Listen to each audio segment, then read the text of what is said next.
Here we go. 3, 2, 1. Boom, and welcome to the Big Honker Podcast, brought to you by Dirty Duck Coffee. I am Jeff Stanfield with the world-famous Andy Shaver. How are you doing, Andy? That's right. Burping up a little bit of protein shake, but it happens. That's some nasty shit. With us I need to fix your camera. Go ahead. My camera screwed up. Well. With us today from Gibsonburg, Ohio, the gentleman from Real Geese Decoys, Mr. Craig Mintz. How you doing, Craig? Another day in paradise. Good to be here, guys. Is it paradise in Northwest Ohio right now? No, it's raining and miserably about 59 to 60 degrees. You know, we have been way below average temperatures here in West Texas, and we've had a lot of moisture, which I'm glad with the rain, but we actually have sun today, and we're actually happy about it. It's rained that much here that we're happy to see the sun. Yeah, we've had about the last 4 or 5 days of just nothing but rain. Now, you're a sprint car driver, and you raced against the Outlaws the other night. I watched you on TV. That's got to be exciting. How'd you get into sprint car racing? Oh, man, I got into – my dad raced motocross back when I was little. He raced all the way through the 80s and 70s, and then I picked up going go-kart racing early 90s. Ran go-karts for, 10 years. Got tired of running those and then picked up a sprint car in 2010. So I live in Northwest Ohio. We're in like the hotbed of sprint car country. So you can drive basically an hour, 2 hours in any direction and run into, 7, 8, 9 sprint car tracks. So it's pretty common around here. Now, is Attica your track that you race at all the time? Is that your home track? Yeah, that's my home track. We have two because Fremont Speedway is actually closer, but Attica gets kind of more of the publicity because they host a little bit of the larger scale races with the World of Outlaws and stuff. But both of them are within 40 minutes of my house. And your dad did motocross? Yeah, so my dad raced motocross with the AMA for quite a while. More outdoors than indoors. He did run some, but more just that route is something that I would have liked to have done, but just something that I wasn't that good at. I'm going to tell you what, it takes a set of balls to race fucking sprint cars anyways. And More so than motocross? I think so. What about you, Clint? Or Craig, I'm sorry. I think we might have lost. We froze up. Man, I don't know. You good? Yeah, go ahead. I can hear you. What do you think? What do you think takes more balls? Oh man. Honestly, sprint cars. I think. Bingo. Because there's no other race car in the world that has that kind of power to weight ratio, which I think is kind of ridiculous. We have 900 horse and we weigh 1,400 pounds. Now the dirt bike's completely different. But it takes more, I think, of a stronger guy, more physically in fit guy to run those though. So your sprint car has got 900 horse and weighs 1,400 pounds. There's not a fat fucker driving these things at all, are there? Is Tony Stewart the only fat sprint car driver? No, there's plenty of them, and then honestly, Tony got to his heavyweight, when he quit racing sprint cars, and he was more focused on Stewart Haas and that kind of thing. When Tony came back, if you actually look at him, probably the past 5 years, he's lost a lot of weight. And a lot of it was because of sprint cars. You cannot be overweight in these cars because there's no room to begin with. It's just that tiny. So a guy like Rico Abreu, he's got a big advantage over everybody else then. Is he the midget? Yeah, he's the midget guy. Oh, Rico. He doesn't have an advantage over actually anybody because we all have to weigh the same. So we all have to weigh over a certain amount, which is normally 1,400 pounds. If we're under that, we get DQ. So he actually has a disadvantage in certain cases because he has to add more lead weight. And adding weight sometimes is kind of a pain. You want to get to that certain, weight distribution across the car equally. And you can't just take lead weight and bolt these things on anywhere. Okay, my question is this: I watch the World Outlaws every week. Every week, every time they run, I watch it. I stream it. My question is, I'm not a Brad Sweet fan at all. No, not at all. And that bitch ain't no big cat. I don't know who named him that. But he is a damn good driver. But he's got more car than everybody, it seems like, every week. KKR, Casey Kane Racing they got a lot of equipment. They got some of the best guys working on their stuff. And it shows. James McFadden jumped in that from there, and he's been successful with that. So anybody that gets in the 9 car, the 49 car, since they've had that, has been fast. So, and it comes in spurts, to be honest with you. 4 years ago, KKR wasn't a top team. They were a top team, but, Tony Stewart Racing was better. So I think it comes in spurts, and you kind of run that wave as much as you can. Going from being really good to mediocre to really good again. And you just try to, lack of a better terms, ride the wave out as long as it can be. But the cars are almost identical. It's just they have different, different engines than everybody else. They do a lot of stuff in-house. With Casey, they have a little bit, resources are a little bit different. Casey has connections a little bit more than maybe Tony does in certain cases on wind tunnels. I know it sounds really weird because it looks like we race these in a cornfield, but these guys literally put these things in wind tunnels to shave off any kind of speed, restrictions that they can. What is what's a car like that cost to run? Well, I can tell you, to be on a competitive basis to go run with those guys, you're going to have $75,000 in a car. I figured it would cost more than that. That's really surprised me. Yeah, but that's your $75,000. But I can tell you that our team factors in that it costs us about $1,100 every night we drop the door. Ooh. So every time you race 100 times, there's $10,000 or $100,000. So it costs a lot to maintain them. Is the biggest issue. And engines are rebuilt every 7 to 12 races. So it's $1,100. That's the floor, I'm assuming. That's the base, yes. So by the time you roll it out, you pay for pit passes, fuel, tires, engine wear. That's $1,100. Once you now I've went to a lot of these races before in person too, and I've seen guys roll the damn things in a heat race, and then they're in the B feature with a brand new car. So I'm assuming everybody's got a rolling chassis that's ready to go, a backup car. The big teams do. Everybody on the World of Outlaws, they'll probably carry 2 cars, 2 spares plus the one they got. Damn. Just in case that, because those guys will go on the road for. I know I talked to a couple of them, and most of those guys, they don't see home for 2 to 3 months. Wow. So they don't get to go back to the shop and reload like we do. Now our team, the Real Geese team, we have a spare car. Actually, we have 2 sitting up on stands just in case something were to go wrong. We have backups ready to go. And so I want to go to this. You tried motocross when you were younger, you said. Yeah. What's it like? How do you train for that? You just sack up and just put the throttle down and go? In theory, I ran a lot of motocross, nothing really, really competitive when I was little. I just kind of had a, motocross bike around the house, and I ran a couple go-kart races, and it fit better to run that. I'm not a big guy. I'm not a strong guy when it comes to that kind of thing, but when it comes to, the go-kart stuff, it was a little easier for me. I felt it was a little safer. Mm-hmm. There was a couple times I've seen guys that, go motocross racing, they got bones sticking out and stuff that, just because they crashed by themselves.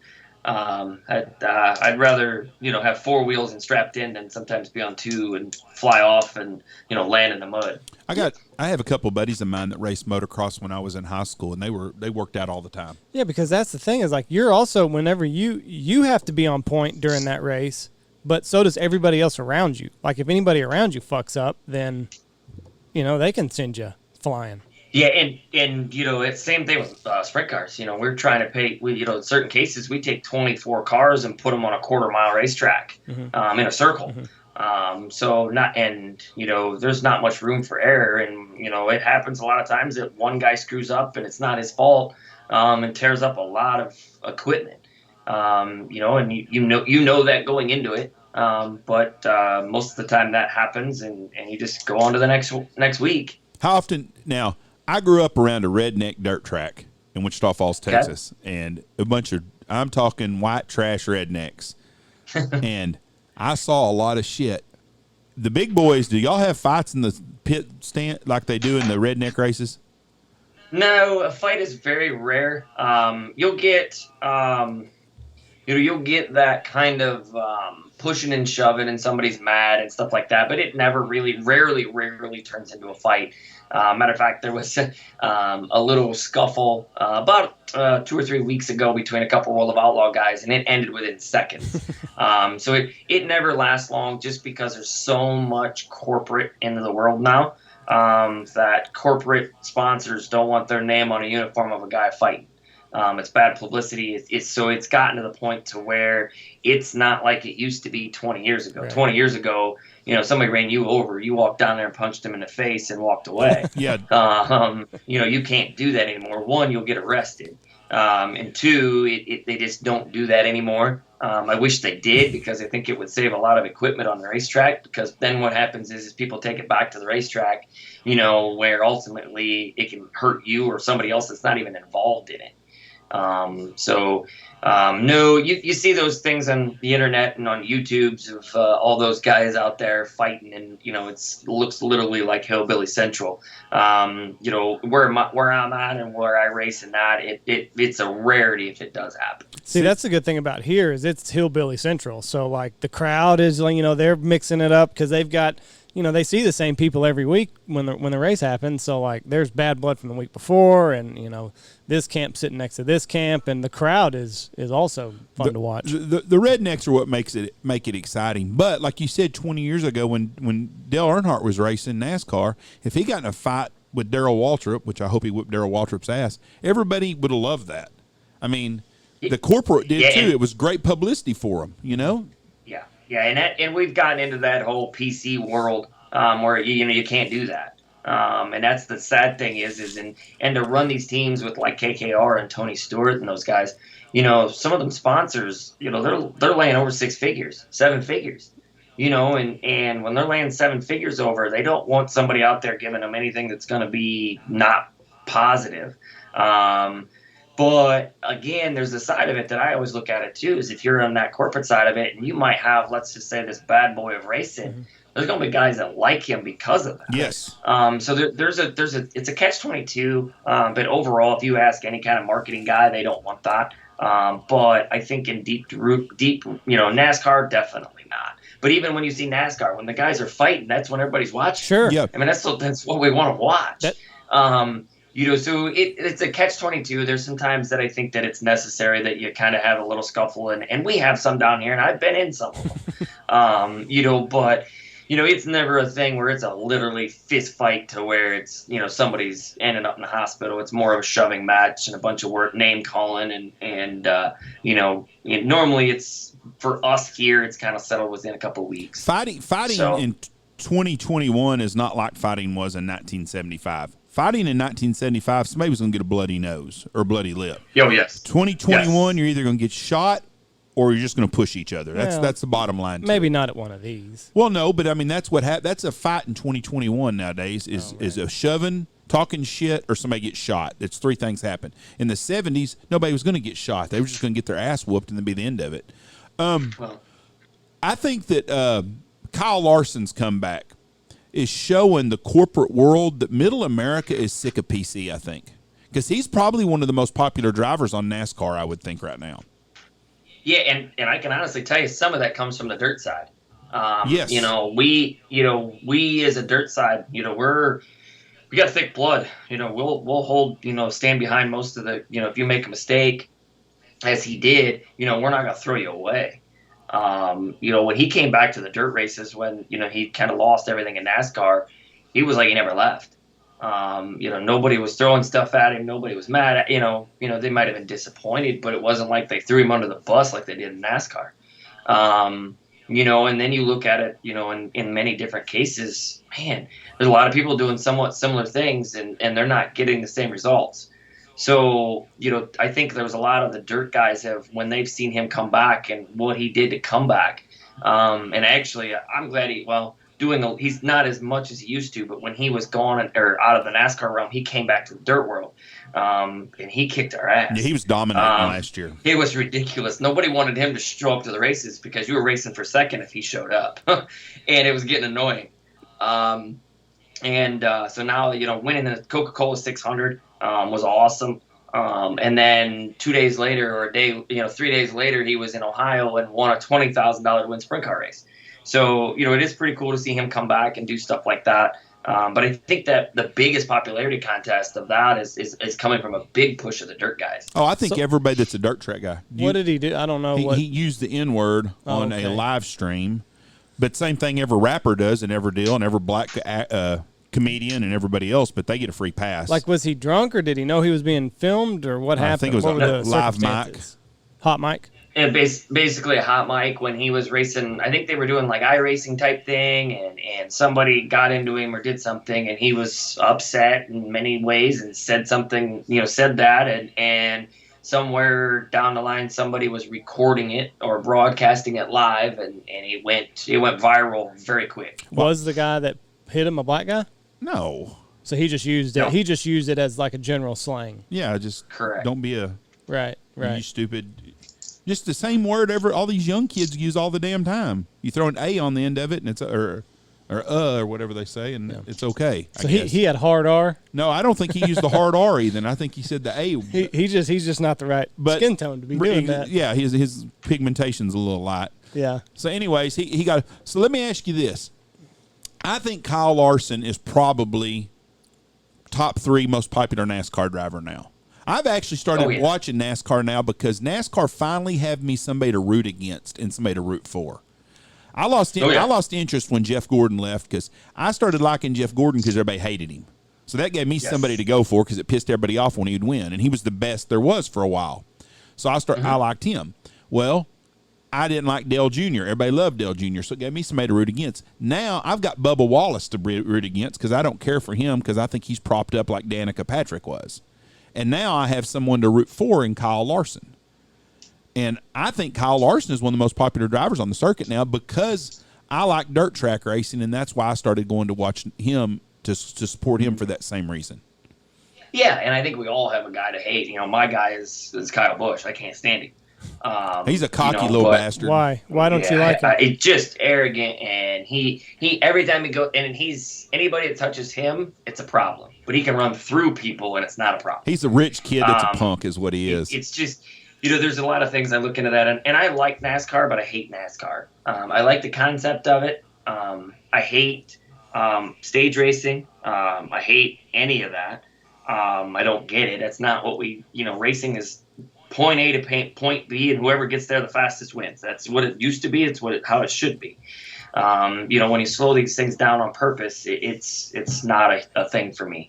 But you're right. I think that everybody has that popular guy, and I think between Chase Elliott and Larson and a couple other guys, they got that top couple popularity contest won, and then everybody has one or two guys that they dislike. I have everything, every sport or every racing that, is out there. I'm a big Formula One fan. We all have a couple drivers that we like and a couple drivers we don't like. You watch Formula One. I've watched the Netflix deal the last 2 years on Formula One, and I found it very interesting. But that's a snobby rich man sport. But those guys are very, very, very talented. There's no doubt about it. And I really have enjoyed the Netflix series on that. It's been pretty interesting. Yeah, it's a different sport to get into. I like it because of the technology and what they're doing with these cars and the innovation. They're not a cookie cutter deal. Every manufacturer has a different race car, which is kind of really cool for me. I look at NASCAR and they all look the same to me. I look at a Formula One car and they all got different wings. They got different steering wheels. They got everything is different, which I love. And then, the sport will take something away from them, such as, an angle, a max angle on their wings that they can do. But then they add something else different to get that back. And it's all kind of ingenuity. I love thinking outside the box. When somebody tells me I can't do something and they put a rule in it to not do that, I'm going to find a way to go around that rule and be legal, but still get the same effect. I love that, I'm going to show you how to do it and do that. And Formula One does that for me. So I want to go back to Kyle Larson, because you said if he entered into a race, you were racing for second. Why is that? Yep. I mean, is it just he was dominant last year? But what makes a dominant driver? Is it just balls? Is it because you said you're basically running the same car? Yeah, he's got prime equipment, got really good guys working for him. But, he is a guy, and I hate using these guys in sentences together because it's hard to group everybody together. But, back when, it was the same question as why did Richard Petty win so many times? Mm-hmm. You have guys that, in theory, they're born to be race car drivers. And Kyle Larson is born to be a race car driver. I would put him in there with Enny Andretti. I would put him in there with Tony Stewart. Those guys were born to be race car drivers. They're good at what they do. Their reflexes is ridiculous. And they just have that knack of going fast. They've been through it all. They know, what to expect. And there's, matter of fact, there's a story, and he's never raced a late model, to my knowledge, up until last year. He got into the late model, entered one of the biggest races of the year in the late model, went out and was 2 seconds faster than anybody else. And these guys do it for a living. Wow. And he just gets in it, drives it, wins, and walks away. There's no celebrating thing.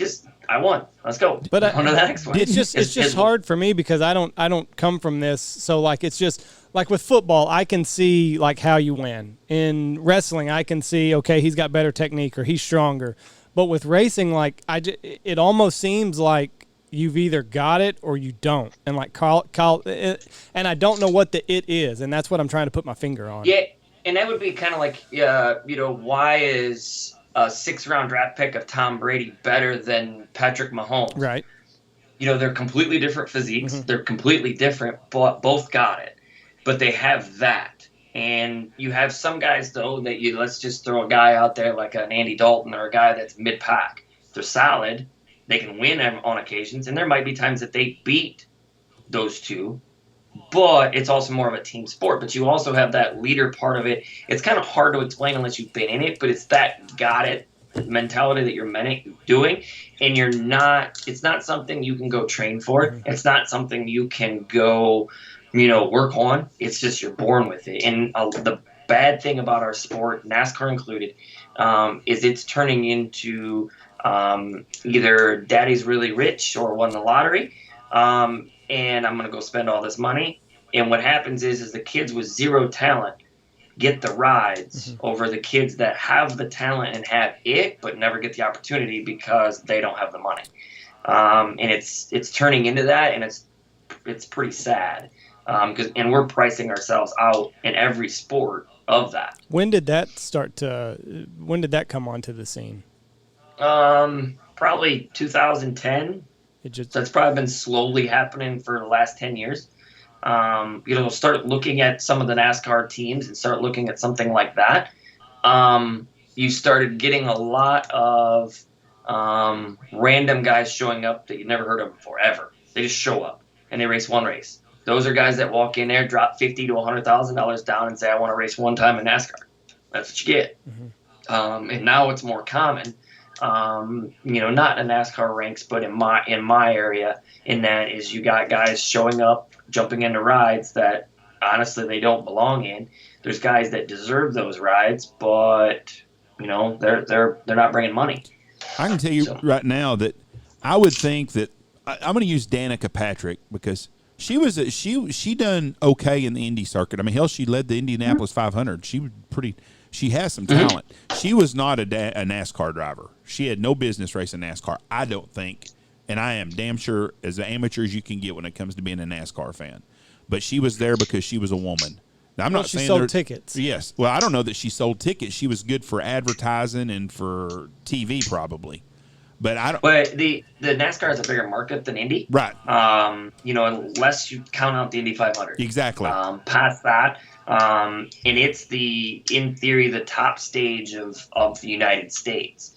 As far as publicity, and you can go in there and require a lot of money. And she went there, and those are cases that I look at and I'm like, man, I'd like to see somebody else in that, or maybe because her entire career she drove for one team. That's difficult. And you got guys like Paul Menard. There's another guy in my eyes that there was a lot of money wasted in that team. But there's things that can be changed, and I think at some point teams are going to get tired of running out of money because the guy that's giving them the money is costing them the money. Because these young kids are running them and stuffing them in the fence, and a lot of those guys, they get brought up, the kids anyway. All they want to do is if they get bumped on a racetrack, they're going to crash the guy, no matter what it costs them, because I don't have to pay for it. No big deal. I've never paid for a race car my entire life, nor have I ever worked on one. And that's the sad thing. Now, there are guys out there that, seem to come from money that didn't and work their way up the proper way. And I'll give you that, Christopher Bell is that guy. Christopher Bell came from, based a real small family, worked his way up through sprint cars, went into, midgets and dominated, worked his way through the truck series, worked his way through the Xfinity series, and now he's a NASCAR, premier. And those are the guys that do it the right way, rather than walking in and writing a big check. Well, I would rather race a guy in a NASCAR that don't have no business do it than a sprint car. That's got to be dangerous as shit, open wheels. Do you ever race wingless, or do you just race with wings? I just race with wings. That wingless is a whole nother animal. You want to talk about we think you guys think we're nuts? Oh. We think the guys with the non-wings are nuts. Those guys are. What do the wings do? Keep you from flipping a bunch. Well, yeah, they think of a wing as a huge, basically holds you, locks you down to the racetrack. Oh, okay. Next time you're driving down the road, take your hand out there, outside the window, just put it on a little bit of an angle like that, and that's the pressure that it helps us hold down. Now, our speeds are faster than what those are, but those have the non-wing guys have a tendency to get upside down a lot more, and they're fun to watch. I'll give them that. I got a couple buddies that do it, and I love going and watching them races, but it's not for me. Are there more injuries in the wingless, or is it about the same? Like, is it pretty safe with the roll it's cages? Safe. I mean, you can watch some races and watch these guys. Matter of fact, Brady Bacon, a non-wing guy, crashed the other night bad, and it's all over the. You check out my Facebook or you check out any of that. Just Google Brady Bacon flips. You can watch him crash. Destroys the car. They got another car out, and he ran second. So there's freak accidents. There are times that things happen, and it's sadly we have lost lives that I wish never happened. But we sign up into the sport knowing that it can happen at any moment. I've crashed. I've been in hospitals. I've been on fire. I've done that. But here I am doing it again. See, so you got caught on fire? Your car caught on fire? Yeah. What? So 10, 12 years ago, a fuel line broke, caught my legs on fire. And we run methanol. So when it burns clear. You can't see it. So I just, I knew it had caught fire, and the first thing I did is got out. And luckily, our safety equipment, provides you with, plenty of seconds to get it out, and I just had to put a new suit on and race the rest of the night. So it didn't burn your legs or anything? Your suit protected you? Nope. Jeff just pulled up this Brady Bacon car crash. Holy shit! Yep. So what happened? Did he clip something? Somebody hit him. They just got into it a little bit, and he just started flipping. Wow.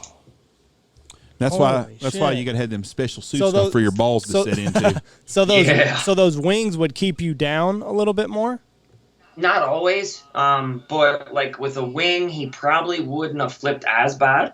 But I can't tell you that for sure. But the wings help us hold down to the racetrack. It's not like it's an anti-flip system. Right. It's just completely. They're the same race cars in theory with a wing on them. Two different style of racings, but the same racing. So it's kind of complicated, but it's not. But it adds speed to us. When we get going, our speeds are probably 30, 40 mile an hour faster than these guys in certain cases.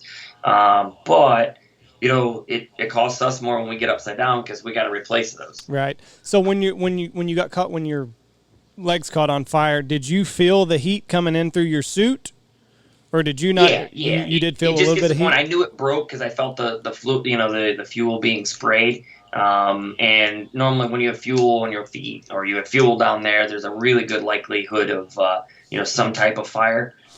Just because we sit right directly behind the engine, and the headers are actually behind us to a certain degree. So any heat will cause that thing to go up and ignite because it's very viable. So. Now, what other injury? You said you've been to the hospital a couple times. What other I've injuries? had a spinal injury for a little while. I got upside down and it compressed the fluid between your vertebrae. There's a fluid between each one of them.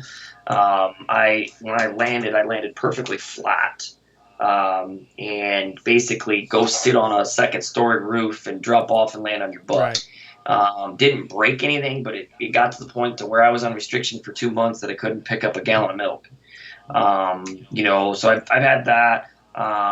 Broke a couple fingers. I've had dehydration. We'll race at 112 degrees.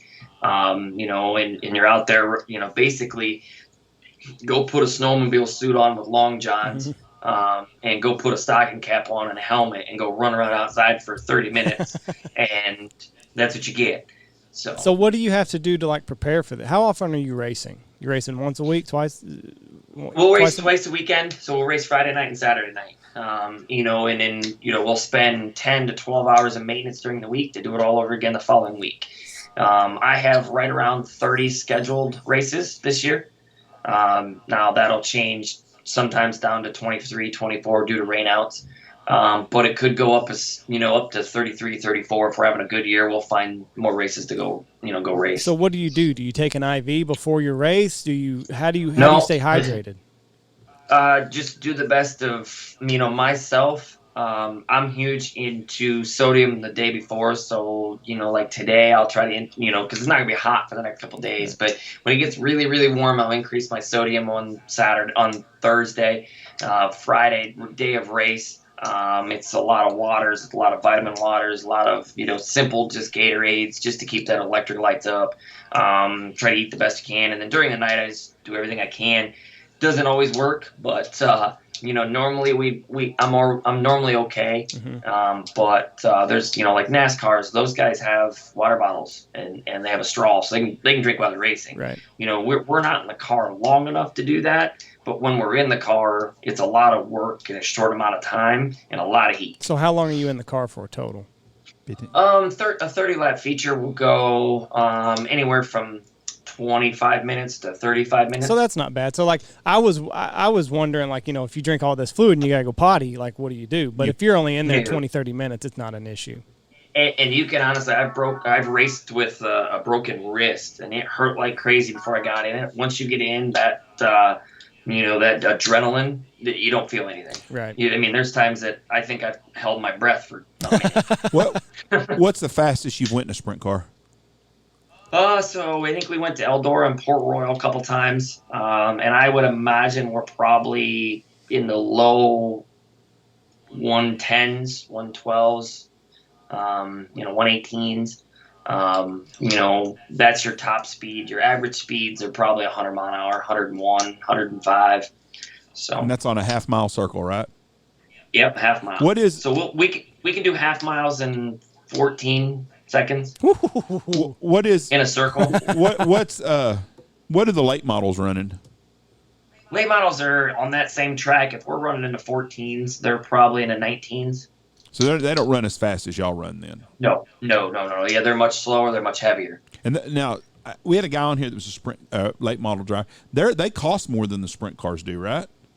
Yeah, because they got all the body panels and pop rivets. And that surprised me. I don't know why. Once you said that it makes sense. But I always figured sprint cars would cost more than late models.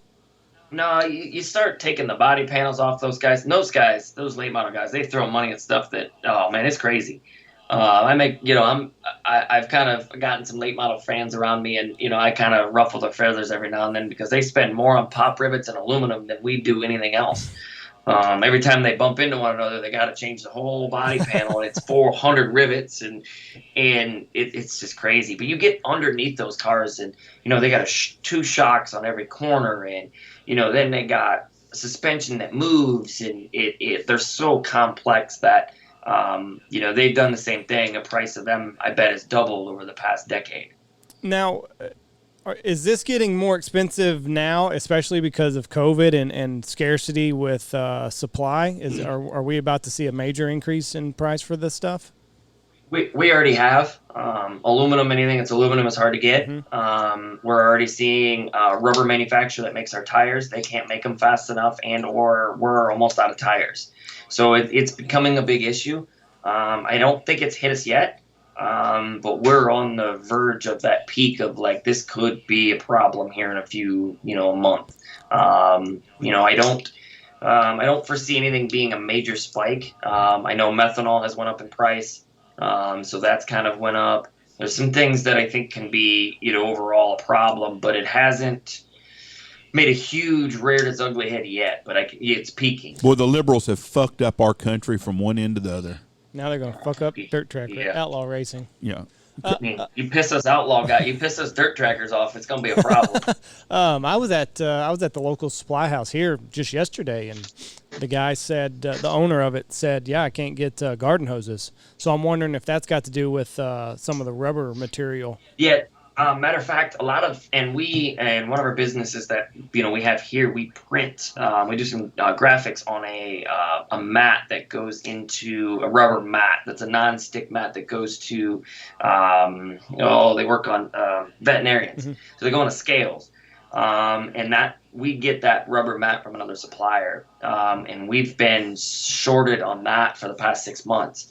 One of the big issues was in Texas when it froze.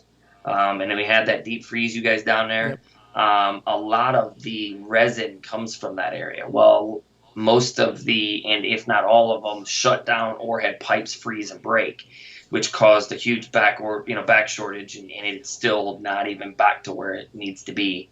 So, we've got a friend that's in the plastics business, and he was telling us, I guess last year the railroads, whenever they were shut down, were they shut down for COVID? I'm sure they were. Hell, everything else shut down for it. But they just had all this plastic sitting on these rail cars. No, it was trucking. What was it? It was the truckers. It's hard to get trucking right now. Trucking's really expensive. Yeah. It's a disaster. Yeah, and so shipping of materials across the country was so expensive that shit was sitting. Yeah, like they just had all this plastic that wasn't going anywhere. It was just sitting there. Do people? Yeah, we buy a lot of plastics here in our business. Yeah. And we see in the price of just that's went up. Just the resin, plastic is made. The resin is made with basically gasoline and oil, in a lot of deep thought of it. And everybody knows gasoline prices are going through the roof. So everything is going to go eventually the wrong direction. Unless it kind of settles down and we get back to kind of square one. Are these races that y'all are having? Are they? And I'm going to ask this because things are definitely changing fast. Are people having to wear masks still at these things, or are they mask free? We actually raced all last year, most of it.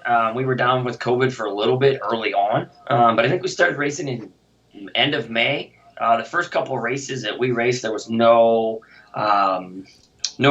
people there. So just the people that raced, and the people that raced had to wear masks. Then it turned into we were going to have limited capacity if everybody had to wear masks.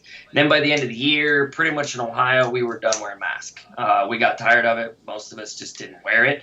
And then, there was some times that we had to wear it. Health department show up or something goofy like that where we ended up wearing it.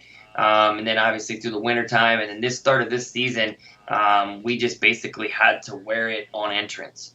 And now Ohio, as of yesterday, it released all those mandations. So we are now kind of like an open state. If you want to wear it, you can wear it. So now you won't even have to have it with you. But I know we race a couple times in Michigan, and they've actually said it a couple times that you will still need to have it with you and wear it in Michigan because they're still pretty strict there. Yeah, their governor's a goofy bitch. So you had to wear your mask in your car? No, Oh, just okay. while we were out and around. Right. So once I got in the car, it was no different than, basketball players or anything. Once Right. you start competing, you don't have to because you're by yourself with a helmet on and stuff. But all your crew guys did. Most of for a while it was a little weird, but we kind of got used to it. But then it got to the point to where we were tired of wearing it. And then it turned into nobody really cares. Yeah, well, down here, nobody wears a fucking mask anymore at all. Matter of fact, I went in a grocery store yesterday, and I didn't see a soul wearing it. And I went to a casino in Oklahoma, and they don't make you wear them no more. And I saw a dude wearing a mask. I'm like, man, what the fuck's wrong with that guy? I just and now all this shit with Fauci's come out that you shouldn't ever had to wear a mask in the first place. So I guess all these people that have been preaching to us about masks and getting on to us that don't wear them, they owe us some apologies.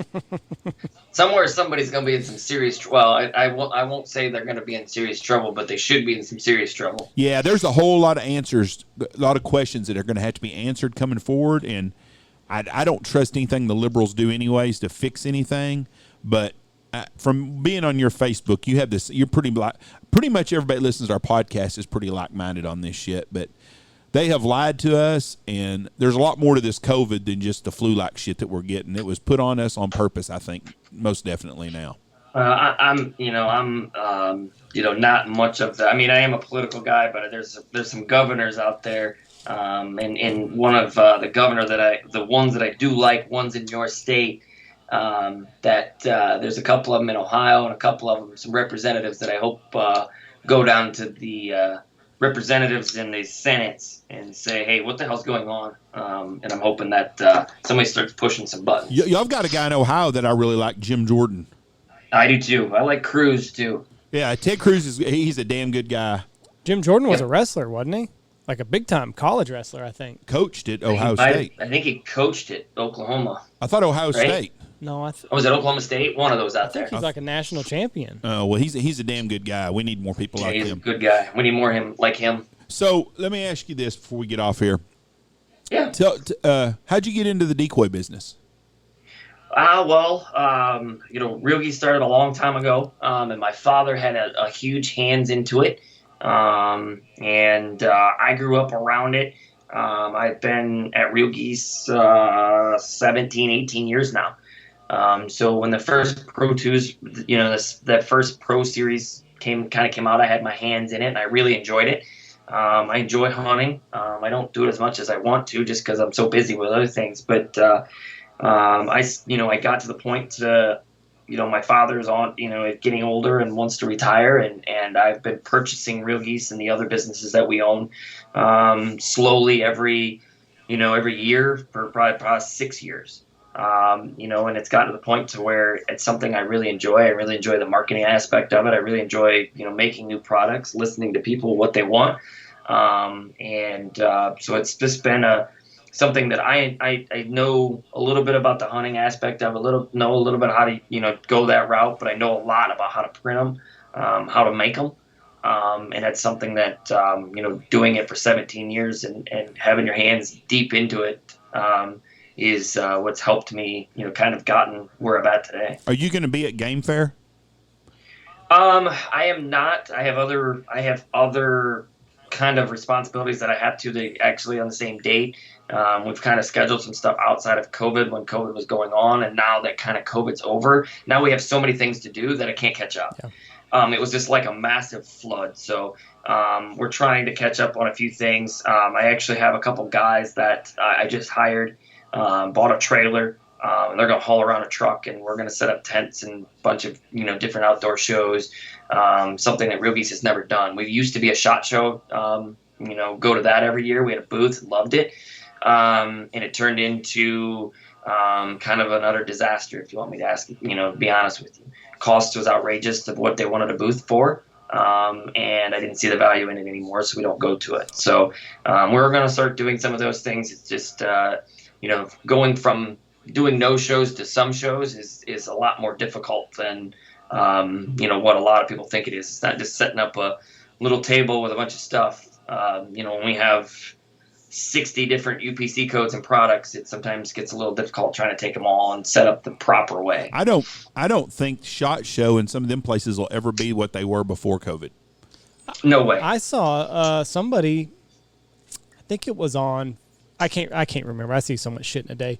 But somebody was talking about how much Game Fair has just, since like 2015, has just kind of taken a nosedive. I don't know if they were talking about attendance. I'm not sure exactly what they were talking about, but they did say, a lot of people were saying that even Game Fair has kind of. They've gotten away. It's like all the hunting shows in Texas have. They've gotten away from being outfitters and all hunting related stuff. Well, you don't know that. I'm talking about what's going on in Texas. Oh, that's turned into a beef jerky and that kind of show instead of the hunting deal. Plus, social media has changed things in so many ways. Like, it's nice to go there and shake hands and all that good stuff, but it's not really a requirement anymore. I mean, you can do everything online. And that's the thing is the problem for me is the cost. Right. I got to get 2 or 3 guys to Minnesota with a trailer, and they're there for 4 or 5 days, 5 days, because I think the show's 3 days, well, it's 4 days? It's a 2-weekend show. It's one weekend and then another weekend. So then I got to bring them back, then do it again. But normally we would probably stay and hang out over there and do some stuff out there. But, it's going to cost me just to send 2 or 3 guys out there $4,000, $5,000, just in hotel cost, food, and that. And then you talk about not the booth cost. Yeah. And so it gets expensive, and you start looking at, okay, I just spent $10,000 for a 2-weekend show. I got to take social media $5,000 and reach 200,000 people. Right. I don't like doing that, and I love the hands-on. I love people. We have people stop into Real Geese all the time, and it's really cool. They've never heard of us. They just Google us and find us and walk in, and we give them a walkthrough. We didn't, obviously during COVID, but pre that. It was really cool to have people stop in. Oh, that's how that's made, or man, you have that many decoys. It's really cool, and then they can actually see it being produced here by the people that do produce it. So they get to see a goose before it's even printed on, and they a lot of our customers really like that. So do you foresee a price increase on like decoys and shit that all hunters enjoy just because of the way that the market is right now? If they're made out of corrugated plastic, yes. Yeah. I'll be honest with you. There's no way that if the company isn't raising it, there's either a point to where they're not paying attention to the books, or they have some other kind of way of recouping the cost. I know we are holding steady for a little while. I know a couple in the industry have done the opposite just because they can, and I don't blame them. At some point you get to the point that listen, I got to pass this down to the customer. Right. And I do see things that are going to come up, even full bodies. You start looking at the paint, the cost of that acrylic stuff's going up. Yeah. Everything's going up. And our inks are the same way. And I feel bad, but we're kind of in that rut that I'm hoping we can, if we have to adjust it, it's only a 1 or 2%. And then if it does go down, we've reduced costs pre-COVID. When things were going in the right direction and we had, things were flowing and money was everywhere. Everybody loved it. Everybody was having a good time. We dropped a couple percent. And so we try to, because a lot of times you get that, we got to raise prices. Well, they never go back down. Right. Yeah, that's the new floor all of a sudden. Yeah, that's not how this works. It's got to go back down. Yeah. So. Well, it's been a fun podcast. Like I said, I'm not from this race car world, so I really enjoyed talking to you and kind of picking your brain on what makes it run, and maybe I'll tune in. Your next race is what, Saturday? So we run Friday and Saturday of this week. Friday night you can log in, watch us at Attica Raceway Park for those that are listening, or you go to dirtvision.com, and I think it's like $13 to buy it for the whole night. My recommendation is if you want to start, if you like it and you really want to do it, there's a full year subscription. And I think it's like $239, but you can pay it monthly however you'd want to. But you get every race, and they cover hundreds of them. That's what I do. Is that what you do? That's what I do. Dirt Vision? Yeah, yep, Dirt Vision. Yeah. Yep, dirtvision.com. It's a phenomenal deal. The coverage is amazing. It's basically almost in 4K. They do interviews throughout the night, and it goes pretty quick. And you can pause it when you want to. It's really nice. And if somebody wants to do that, if you have any problems with it or have questions, just find me on Facebook or find me on Twitter. Shoot me a message. I'll be able to hook you up. and getting the right thing. Because the more people we have that are, sort of new to this thing, the better it is for us. So you can pause it. You don't have to watch it live. Fucking Jeff, if we're over there on Friday or Saturday night, he just retreats from the conversation and turns on this dirt track thing. I get to talk to my family 7 days a week. For 2 or 3 hours on Friday and Saturday night, I can do my thing. So why would I not do that? He just turns into a recluse when this comes on. But I started watching it during COVID because there wasn't nothing else to watch, and that's when I bought my first subscription to Dirt. And I bought the year package. I love it. But what I like is if we go somewhere on a Friday or Saturday and I come in at 11 o'clock at night and the race is over, I can go back and watch it, and I can watch it without having to watch I go straight from race to race to race. And you can watch it on your phone. I've been to weddings and set that thing up on that center deal and told my wife go dance, and I'm sitting here watching races. Yeah, it's a good thing. It's good entertainment. It's cheap. I enjoy it. So, it's a phenomenal thing. There's a lot of it's one way or the other here, because what it's doing though is sometimes hurting our overall people coming in. Because they would rather stay home. So there's some animosity either way, and I see both aspects of it. But sponsor-wise, I can reach so many more people because, obviously from Texas, you're not going to come to one of my local races, but you might be able to watch it on TV, which, with Real Geese, I want to reach everywhere, not just my local area. So for me, on my aspect of it, it's better. But I do see the racetracks of it because they don't get much cut. Right. Well, I tell you what, I watched it. I was so disappointed. I was going to go to Lawton and the Devil's Bowl to watch the Outlaws, and it rained out both of those races this year, so I didn't. Were you going to be at that? No. I tend to stay in Ohio area, Ohio, Indiana, Michigan, Pennsylvania area, West Virginia. Those are the places that we'll be at. And I said, if either one of you guys gets up there, look me up. Any one of your listeners gets up there, hey, look me up, say, you heard us on a show type thing, and say hi. We have shirts available. Just kind of a hangout. We're a kind of down to earth group, and we enjoy it. And we drink beer afterwards, and some good stuff that way. Well, you're going to get some new fans, I promise you. You'll get some people just for the beer, I'm sure. Right. Hey, I appreciate you. Hey, that works. I appreciate you being on here. God bless you. Lots of safety this year racing, and hopefully one day we'll get a bump into each other and shake hands. Awesome. I appreciate it, guys, and thanks for having me on. You bet, bud. Be safe. Yep. Craig Mintz. Interesting cat. I'm telling you, them race car driving dudes like that, whew. They go fast. Yep.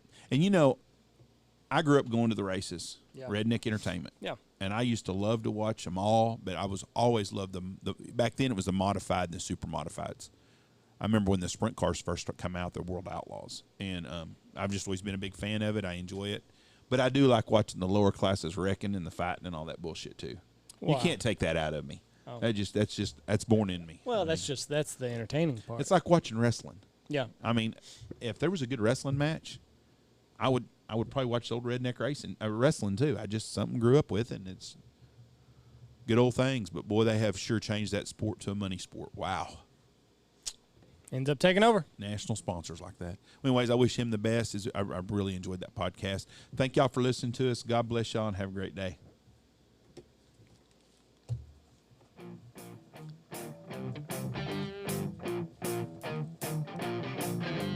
Check out all of our sponsors. Check out Gundog Outdoors. Go to Pacific Calls. Check them out. Check out Dive Bomb Industries, Boss Shot Shells, Dirty Duck Coffee. They got a new blend out.